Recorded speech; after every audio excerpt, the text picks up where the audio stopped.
동북아시아에서 가장 풍요로운 땅으로 불리는 곳이 있습니다. 비옥한 평원과 풍부한 지하 자원, 그리고 전략적 요충지로서의 가치까지 갖춘 바로 그 땅 말이죠.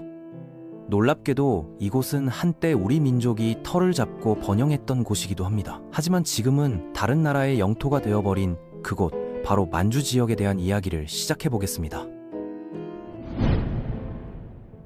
안녕하세요. 오늘은 우리 민족의 뿌리이자 동북아시아 최고의 보물 같은 땅인 만주에 대해 깊이 있게 알아보려고 합니다. 한민족의 역사를 논할 때 만주를 빼놓고는 절대 말할 수 없죠. 단군이 건국한 고조선부터 시작해서 부여, 고구려, 발해까지 모든 고대 국가들이 이곳을 기반으로 성장했습니다. 그런데 정말 궁금한 점이 있습니다. 왜 이렇게 좋은 땅을 우리가 지키지 못했을까요? 그리고 만주라는 지역에는 왜 이렇게 다양한 민족들이 모여 살았던 걸까요? 농사를 짓던 정착민족부터 말을 타고 초원을 누비던 유목민족, 그리고 사냥과 농업을 병행하던 수렵민족까지 말이죠. 먼저 만주라는 이름부터 살펴보겠습니다. 사실 이 명칭이 생긴 지는 그리 오래되지 않았어요. 광개토 대왕이나 대조영 같은 영웅들이 활약했던 시대에는 만주라는 말 자체가 존재하지 않았습니다. 이 용어가 등장한 건 대략 17세기 초입니다. 여진족 출신인 누르하치가 후금을 세우면서부터였죠. 그의 아들인 홍타이지가 이 지역 주민들을 통틀어 만주족이라고 부르기 시작했고, 여기서 지명도 만주가 되었습니다. 흥미롭게도 처음에는 사람들을 가리키는 말이었는데 나중에 땅 이름이 된 셈이죠. 서양에서는 이곳을 동타타르라고 불렀습니다. 몽골을 지칭하던 타타르의 동쪽에 있다고 해서 붙인 이름이었어요. 나중에 유럽인들이 만주족의 땅이라는 의미로 만추리아라고 부르기 시작했고, 이를 일본인들이 번역해서 만주가 되었습니다. 특히 1931년 일제가 만주국이라는 괴뢰 정권을 세우면서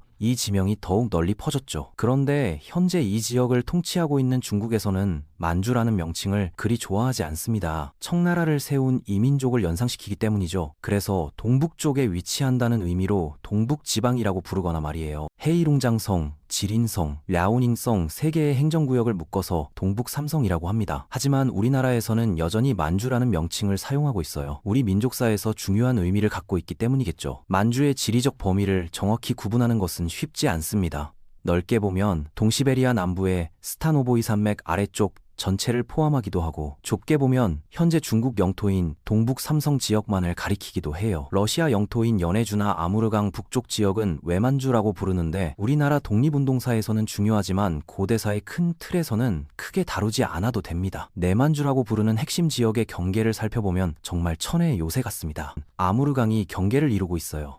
이 강 퉁구스어로 큰 강이 하는데, 중국에서는 검은 양이라는 뜻으로 헤이룽장이라고 부릅니다. 는 우수리강이고, 거대한 팅한링 산맥이 몽골충과의 자연 경계 역할을 합니다. 좀 복잡한데, 서쪽 끝에는 베이징 북부의 연산산맥이 있고, 한반도는 장백산맥을 중심으로 한 산지가 경계를 이루죠. 이렇게로 둘러싸인 만주는 방어하기 좋은 지형처럼 보입니다. 중국 본토와의 교통은 매우 힘들었어요. 그러면 산맥과 사막을 건너야 하고, 하류에 도달해도 거기에 늪지대가 기다리고 있었습니다. 나라와 당나라가 고구려를 공격하면서 그토록 전했던 이유 중 하나이기도 해요. 하지만 만주의 북쪽과 서쪽 경계는 생각보다 이동하기가 쉬웠다는 점도 주목해야 합니다. 산맥 쪽은 의외로 이동하기가 쉬워요. 몽골과의 고도 차이가 크지 않고 산맥의 동남쪽 사면이 상당히 완만하거든요. 북쪽의 소싱알린 산맥도 마찬가지입니다.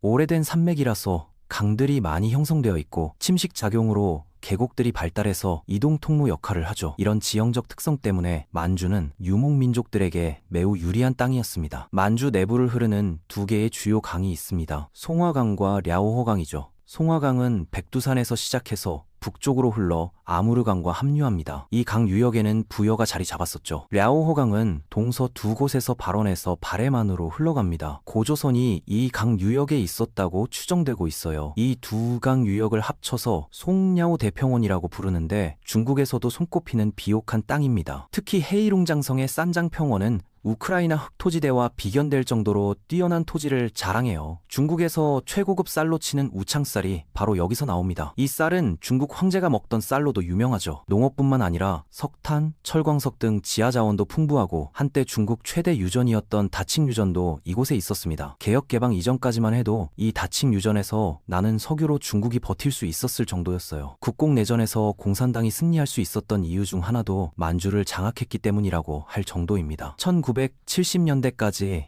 동북삼성은 공화국의 아들이라는 별명으로 불릴 정도로 중국 경제의 핵심이었죠. 여기까지 들으면 정말 억울해집니다. 우리 조상들이 터를 잡았던 곳이 이렇게 좋은 땅이었다니 말이에요. 단군의 고조선부터 부여, 고구려까지 모두 이 비옥한 땅에서 시작했는데 지금은 우리 손을 떠나버렸으니까요. 그런데 여기서 중요한 반전이 있습니다. 만주의 진짜 모습을 이해하려면 지형만으로는 부족해요. 기후를 함께 봐야 합니다. 위도가 높으면 추워지고 고도가 높으면 추워지는 건 당연하죠. 하지만 만주의 경우 그것만으로는 설명이 안 되는 부분이 있습니다. 바로 강수량 때문입니다. 농사를 지으려면 연 강수량이 최소 500에서 600mm는 되어야 하는데 놀랍게도 송랴 5대 평원 한가운데를 500mm 등 강수량선이 관통하고 있어요. 이것이 무엇을 의미하느냐면 겉으로 보기에는 평원이지만 기후적으로는 농경지대와 초원지대의 경계선상에 있다는 뜻입니다. 그래서 만주의 주민 구성은 산맥이나 강 같은 지형보다는 강수량, 평균 기온, 무상일수 같은 기후 조건에 의해 결정되었던 거예요. 기후에 따라 만주를 구분해보면 서북부의 강수량이 적은 지역에는 오환족, 선비족, 거란족 같은 유목민들이 살았습니다. 중남부의 강수량이 비교적 충분한 곳에는 고조선, 부여, 고구려 같은 농경민족인 우리 조상들이 자리 잡았고요. 동북부의 강수량은 괜찮지만 기온이 낮은 지역에는 옥저, 숙신, 말갈, 여진 같은 퉁구스계 수련민들이 거주했습니다. 이처럼 만주는 단순한 지역이 아니라 여러 민족들이 공존하는 복합적인 공간이었던 거죠. 부여에 관한 기록을 보면 농업 생산력이 나쁘지 않았다고 나와 있어요. 그래서 3세기까지는 고구려보다도 강력한 국가였던 것 같습니다.